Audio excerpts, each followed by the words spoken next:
लोहा जितना तपता है उतनी ही ताकत भरता है, सोने को जितनी आग लगे उतना वह निखरता है। सूरज जैसा बनना है तो सूरज जैसा जलना होगा, नदियों सा आदर पाना है तो पर्वत छोड़ निकलना होगा। और हम आदम के बेटे हैं, क्यों सोचे राह सरल होगा। हर मुश्किल का हल होगा, आज नहीं तो कल होगा। हर संकट का हल होगा, आज नाही तो कल होगा। आपल्याला सुद्धा वाटत असेल ना की आपलं जीवन खडतर झालंय प्रशिक्षणार्थी बांधवांचं, तर नाही आहे तसं। आपल्यापेक्षा जास्त कष्ट सहन करणारे अनेक जण आहेत। आज आझाद मैदानावरती मनोजदादा जरांगे पाटील बसलेले आहेत। मराठा बांधवांच्या सहकार्यानं निवडणुकीच्या पूर्वी निवडणुकीचा निकाल लागल्याच्या नंतर अनेक जण म्हणत होते की संपले मनोजदादा, परंतु पूर्ण ताकदीनं हा संघर्ष योद्धा पुन्हा एकदा मातीत मिसळून गेला आणि पुन्हा त्याच मातीमधून पुन्हा नव अंकुर रुजवण्याची, कमवण्याची, जिवंत ठेवण्याची आणि त्याला फुलवण्याची, बहरवण्याची ताकद घेऊन आला। आज संपूर्ण मराठा बांधव त्यांच्या पाठीमागे कणखरपणे उभे आहेत। जो कधीही मनाने हार मानत नाही, अशा लोकांचा कधीच पराभव होत नाही, हा सुद्धा नियतीचा नियम असतो। प्रकृती अशा व्यक्तींच्या पाठीमागे कायम सातत्याने उभी राहते। म्हणून प्रशिक्षणार्थी बांधवांना सुद्धा हात जोडून कळकळीची विनंती आहे की बाबांनो, आता ही वेळ आहे लढण्याची, मातीत घुसण्याची आणि पुन्हा मातीतून नवांकुर निर्माण करण्याची आपल्याला सुद्धा संधी आहे।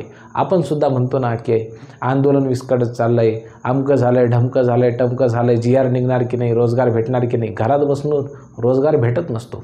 मी कायम म्हणत असतो की आपला देश बरं झालं 1947 पूर्वी मोबाईलचा शोध लागण्यापूर्वीच स्वतंत्र झाला, अन्यथा आजच्या काळामध्ये जर आपण गुलाम असतो तर मला असं वाटत नाही की भारत स्वतंत्र झाला असता। कारण आमचे लोकांनी फक्त व्हॉट्सअपवरती, फेसबुकवरती, इंस्टाग्रामवरती, स्नॅपचॅटवरती कमेंट केले असते, व्हॉट्सअपला स्टेटस अपलोड केले असते की अमकं व्हायला पाहिजे, ढमकं व्हायला पाहिजे, आंदोलनात ते गेले नसते।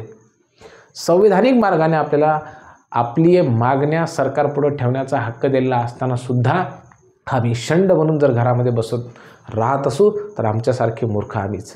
अहो मला सांगा ना, जर आपल्याला एखादी परीक्षा पास व्हायचं असेल तर साधारणतः 9 ते 10 वेळा त्या नोकरीच्या परीक्षेसाठी जावं लागतं, अनेक सेंटर्सवरती जावं लागतं। अनेक माझे मित्र असे आहेत की ज्यांनी पोलीस भरतीची सराव केला, त्यांना अनेक ठिकाणी ग्राउंडसाठी जावं लागत असायचं, त्याच्यानंतर पेपरसाठी जावं लागायचं। पहिल्या प्रयत्नात यश मिळालं नाही, मग ते दुसऱ्या तिसऱ्या आर्मीच्या भरतीच्या वेळेसुद्धा तसंच। MPSCची परीक्षाची तयारी करणाऱ्यांचं तर फारच विचित्र असतं। प्री मेन्स इंटरव्ह्यू, जर इंटरव्ह्यूमध्ये डिस्क्वालिफाय झाला किंवा मार्क्स कमी पडले तर पुन्हा शून्यापासून सुरुवात। या प्रोसेसमध्ये असंख्य वर्ष जातात, परंतु तशी वेळ आमच्या प्रशिक्षणार्थी बांधवांवरती अद्याप तरी आलेली नाही आहे। म्हणून आज आम्हाला घरबसल्या 11 महिन्यांचं प्रशिक्षण झाल्याच्या नंतर जर रोजगार पाहिजे असेल, नोकरी पाहिजे असेल, आयुष्यभराची भाकर पाहिजे असेल आणि तसं जर आम्ही स्वप्न घरबसून पाहिल्या जात असू तर देरे हरी पलंगावरी ही वृत्ती आपल्याला मातीत घेऊन जाणार आहे, लक्षात ठेवा। म्हणून प्रशिक्षणार्थी बांधवांना कळकळीची विनंती आहे की अभिलाल दादा देवरे उपोषण करतायत, मागे तुकाराम बाबा उपोषणाला बसले, चाकूरकर साहेबांनी अनेक ठिकाणी आंदोलन केली। ह्या आंदोलनाच्या ठिकाणी जर आपली संख्या ही लक्ष वेधण्यासारखी असती तर मात्र निश्चितच आपल्या पदरी काहीतरी पडलं असतं। आणि अनेक वेळा मी तुम्हाला सांगतो की संख्याबळ कितीही असलं तरी पहिल्या, दुसऱ्या, तिसऱ्या आंदोलनामध्येच आपल्याला यश मिळालं असं नाही। सरकारकडे सातत्यानं मागणी करावी लागते। सरकारला आपल्याला खरंच त्या गोष्टीची, त्या रोजगाराची आवश्यकता आहे अशी जाणीव करून द्यावी लागेल। सरकारला मनापासून वाटलं पाहिजे की नाही, खरंच या प्रशिक्षणार्थी बांधवांना ह्या रोजगाराची आवश्यकता आहे, तेव्हा सरकार कुठं जाऊन तुमचा विचार करेल। अन्यथा आपल्याला फक्त लोणीवरचं टाळू असते ना, ते खाण्याची जी वृत्ती असते आपल्या इकडे, अगदी तशाच पद्धतीची आपली ही योजना आहे की फक्त ती टॉपमोस्ट लेअर आपल्याला दिलेली आहे। फक्त 11 महिन्याचं प्रशिक्षण दिलं, ह्याच्यानंतर साध्य काही होणार नाही आहे। आपण जर सरकारला सातत्यानं रेटा धरून जर असं विचारलं की साहेब 11 महिन्याच्या प्रशिक्षणाचं करायचं काय, तुम्ही सांगा ना ह्या सर्टिफिकेटचं, मी तर सुरुवातीपासून म्हणत असतो की ह्या सर्टिफिकेटवरती चिवडा खाण्यापुरतं तरी त्याचा उपयोग झाला पाहिजे हो, ठीक आहे।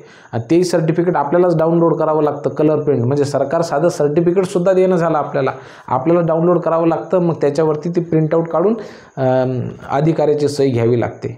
तर त्याच्यामुळे आपणच 10-20 रुपये खर्च करून मिळवलेल्या प्रमाणपत्रावरती आपण 10 रुपयाचा चिवडा घेऊन तर खाणार नाही आहे। त्याच्यामुळं हा प्रश्न प्रशिक्षणार्थी बांधवांनी आता स्वतःला विचारायची वेळ झालेली आहे की मी या आंदोलनामध्ये काय केलं। मोजक्या हितभर बोटावरती मोजणाऱ्या प्रशिक्षणार्थी बांधवांच्या बळावरती हा सध्या लढा सुरू आहे। बाकीचे जे घरी बसलेले आहेत ते आता अभिलाल देवरे यांच्या आंदोलनाबद्दल उपोषणाबद्दल असे म्हणून राहिले, हे काय यशस्वी होणार आहे, तिथं तर पोरच नाहीत, त्याच्यामुळं तिथं पोरच नाहीत तर मी कशाला जाऊ असं.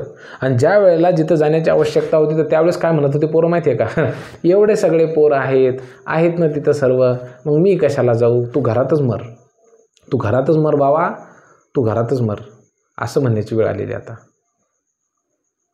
असं आपण जर असं वागलो तर खरंच आपल्याला यश मिळेल का, आपल्याला न्याय मिळेल का, हा प्रश्न मला पडतो. आणि म्हणून निगरगट्ट कातडीचं जसं सरकार आहे तशाच पद्धतीचं निगरगट्ट कातडीचे काही प्रशिक्षणार्थी आहेत, त्यांना काही घेणं देणं नाही उरलेलं आहे. आणि जो गरजवंतांचा लढा असं आपण म्हणतो मराठा आंदोलनामध्ये, अगदी तशाच पद्धतीनं आजसुद्धा तो गरजवंतांचा लढा प्रशिक्षणार्थी बांधवांच्या बाबतीमध्ये होऊन बसलेला आहे. अभिलाल देवरेंनी विचार केला नाही मागचा पुढचा, माझ्या मागे कोणी येईल, परंतु आज आपली नैतिक जबाबदारी आहे की अभिलाल दादाच्या पाठीमागे त्या ठिकाणी उभं राहण्याची. तो नाही करू शकत एखाद्या चांगल्या मुंबईच्या ठिकाणी आंदोलन किंवा इतर एखाद्या मोठ्या शहरामध्ये आंदोलन, त्याने त्याच्या गावामध्येच सुरू केलं, संवैधानिक मार्गाने सुरू केलं, अन्यथा उपोषण सुरू केलं आणि तिथे आलेल्या प्रत्येक विद्यार्थ्याची व्यवस्थासुद्धा चांगल्या पद्धतीने त्यांनी केलेली आहे. उत्तर महाराष्ट्रामधल्या मुलांनी, काही मुलांनी गहू दिले, काही मुलांनी तांदूळ दिले, कोणी किराणा भरून दिला आणि त्या ठिकाणी हाताने स्वयंपाक करून त्या ठिकाणी खात आहेत मुलं आणि उपोषणासाठी अभिलाल दादा देवरे यांना पाठिंबा देत आहेत. महाराष्ट्रामधल्या अनेक कानाकोपऱ्यातून अभिलाल दादांना पाठिंबा देण्यासाठी लोक येत आहेत आणि अत्यंत आनंदाची बाब म्हणजे आदरणीय तुकाराम बाबा आणि आदरणीय चाकूरकर साहेब यांनीसुद्धा अभिलाल दादा देवरे यांच्या आंदोलनासाठी पाठिंबा जाहीर केलेला आहे. ही अतिशय महत्त्वाची गोष्ट आहे. त्यामुळं आता आपण प्रशिक्षणार्थी म्हणून आपली भूमिका काय असायला पाहिजे, तर जे म्हणून आपल्या न्याय हक्कासाठी मागणी करत आहेत, लढत आहेत, त्यांच्या पाठीमागे कणखरपणे उभं राहायचं. आपला पगार आज ना उद्या होणारच आहे, आपल्या अडचणी आज ना उद्या सॉल्व्ह होणारच आहेत, परंतु आज जर आपल्याला शासनाने आपला रोजगार वाढवण्याच्या संदर्भामध्ये, रोजगार मिळवून देण्याच्या संदर्भामध्ये जर GR काढला नाही तर मात्र आपल्या हाती काहीही उरणार नाही. म्हणून सर्वांना हात जोडून कळकळीची विनंती आहे भावांनो, की आपला लढा आपण संविधानिक मार्गाने लढूया, याच्यामध्ये यशस्वी होऊयात. कारण की मी तो नेहमीच म्हणत असतो, तो तुम्हीसुद्धा कधी ऐकलेला असेल की बुलबुल के पैरों में बाज नहीं होते, कमज़ोर और बुज़दिलों के हाथों में राज नहीं होते, जिन्हें पड़ती है झुक कर चलने की आदत दोस्तों, जिन्हें पड़ती है हार कर चलने की आदत दोस्तों, उन सरों पर कभी ताज नहीं होते, उन सरों पर कभी ताज नहीं होते. आज इलॉन मस्क म्हणतो की तुम्ही पृथ्वीवरती राहा, मी मंगळावरती जाऊन घर बांधण्याचं स्वप्न पाहतो. तसं दूरदृष्टीचं स्वप्न पाहण्याची वृत्ती आमच्या सर्व प्रशिक्षणार्थी बांधवांच्या हृदयामध्ये, मनामध्ये, हृदयामध्ये आणि डोक्यामध्ये येवो, हीच एक फक्त कळकळीची विनंती त्या ईश्वराकडे आहे. बाकी तुम्हाला नेमकं काय वाटतं कळवा कमेंट करून. खूप खूप धन्यवाद.